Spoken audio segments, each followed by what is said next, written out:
Hello વિદ્યાર્થી મિત્રો, ચાલો તો આજે આપણે ધોરણ 6 માં તોરણ પાઠ્યપુસ્તકમાં લેસન નંબર 11 કાવ્ય આપ્યું છે ઓઘાજી મારા વાલાને. આ કાવ્ય જે છે કૃષ્ણ લીલાનું અહીં વર્ણન કરવામાં આવ્યું છે.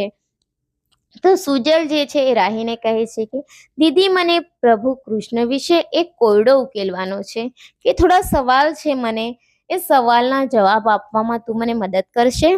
ત્યારે રાહી કહે, હા ચાલ, આપણે બંને સાથે મળીને આ કોયડાને ઉકેલીએ.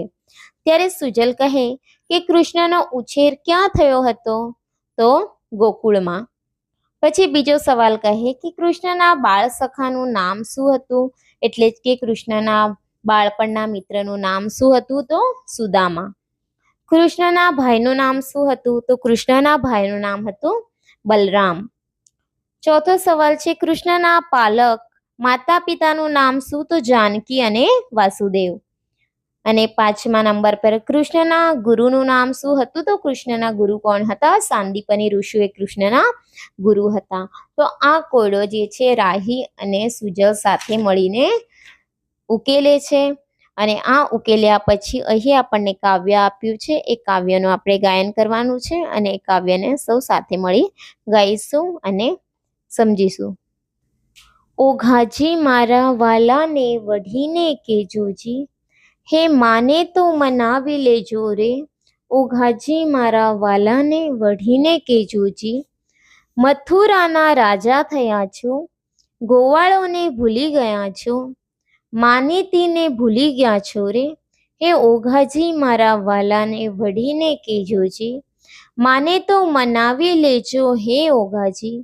એકવાર ગોકુળ આવો, માતાજીને મોઢે થાવો, ગાયોને સંભાળી જાઓ રે. હે ઓઘાજી મારા વાલાને વઢીને કેજોજી, માને તો મનાવી લેજો રે. હે ઓઘાજી વાલાની મરજીમાં રહેશું, જે કહેશે તે લાવી દેશું, કુબજાને પટરાણી કહેશું રે. હે ઓઘાજી મારા વાલાને વઢીને કેજોજી, માને તો મનાવી લેજો હે ઓઘાજી. તમે છો ભક્તોના તારણ, એવી અમને હૈયા ધારણ, ગુણો ગાયે ભગો ચારણ. હે ઓઘાજી મારા વાલાને વઢીને કેજોજી, માને તો મનાવી લેજો રે. હે ઓઘાજી. આ કાવ્યમાં ભગા ચારણે જે છે આ કાવ્ય લખ્યું છે. કહે છે કે ઓઘાજી મારા વાલાને વઢીને કેજોજી, હે માને તો મનાવી લેજો રે. હે ઓઘાજી મારા વાલાને વઢીને કેજો રે.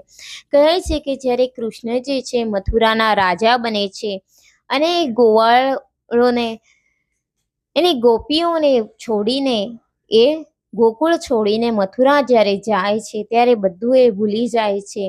ત્યારે ગોપીઓ આ કૃષ્ણ પ્રત્યેનો પ્રેમ અહીં વર્તાવે છે અને કહે છે કે ઓઘાજીને પ્રાર્થના કરે છે કે તમે વઢીને કાનાને કહેજો, કૃષ્ણને કહેજો અને માને તમારી વાત તો એમને મનાવી લેજો, કાનાને, કૃષ્ણને. હે ઓઘાજીને કહે છે કે તમે મારા કૃષ્ણને વઢીને કહેજો, એટલે કે ખીજાઈને કહેજો અને તમારી વાત માને તો મનાવજો. અને સંદેશો આપવાનું કહે છે કે તમે મથુરાના રાજા થયા છો તો કશું અમને વાંધો નથી, પરંતુ તમે ગોવાળોનો કેવી રીતે ભૂલી ગયા છો? તમે ગોવાળો તો તમારી માનીતી છે, એ માનીતી તમને ચાહીતી ગોવાળોને તમે કેવી રીતના ભૂલી ગયા છો? એક પ્રાર્થના જે છે એ ઓઘાજી સાથે ગોપીઓ જે છે એ મથુરામાં રાજાને કૃષ્ણને કહેવા માટે કહે છે અને કૃષ્ણને મનાવવા માટે કહે છે. હે ઓઘાજી મારા વાલાને વઢીને કેજોજી, માને તો મનાવી લેજો હે ઓઘાજી. એકવાર ગોકુળ આવો, માતાજીને મોઢે થાવો, ગાયોને સંભાળી જાઓ. શું સંદેશ આપવાનું કહે છે કે એકવાર ગોકુળ આવો, ફક્ત એકવાર, અને તમારી માતાજીને મોઢે થાવો, એટલે જ કે તમારી માતાને મળીને જાઓ. તમારી ગાયો જે છે તમારી રાહ જોઈ રહી છે, એને સંભાળીને તમે જાઓ. ફક્ત એકવાર મથુરામાં આવો એવી વિનંતી કરવાની ઓઘાજીને ગોપીઓ કહે છે. અને કહે છે કે ઓઘાજી મારા વાલાને તમે વઢીને ખીજાઈને કહેજો અને તમારો સંદેશ માને તો એમને મનાવી લેજો. વાલાની મરજીમાં રહેશું, જે કહેશે તે લાવી દેશું, કુબજાને પટરાણી કહેશું. રે કહે છે કે અમે વાલાની મરજીમાં એ જે કહેશે એ અમે કરવા માટે તૈયાર છે. અમે કુબજા જે છે એને પટરાણી એની રાણી બની જઈશું. એ જે કહેશે એ અમે કરવા માટે તૈયાર છે. ફક્ત એકવાર ગોકુળ આવો અને અમને દર્શન આપો.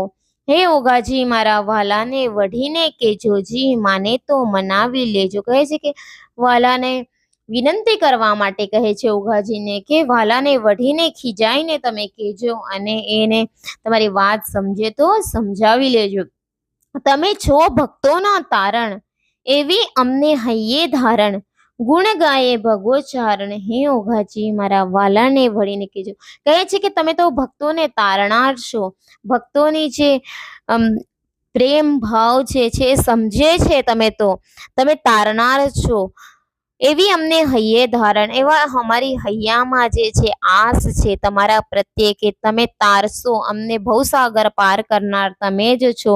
એવા ગુણ જે છે ભગવો ચારણ જે છે તમારા ગાય છે. અને ગોપીઓ કહે છે કે વિનંતી કરે છે ઓઘાજીને કે એકવાર મથુરામાં ગાયોને સંભાળી જાઓ, માતાજીને મળીને જાઓ. એવી ચાહના જે છે એ ગોપીઓ રાખે છે અને ઓઘાજી સામે એ પ્રાર્થના કરવા માટે કહે છે. ધન્યવાદ.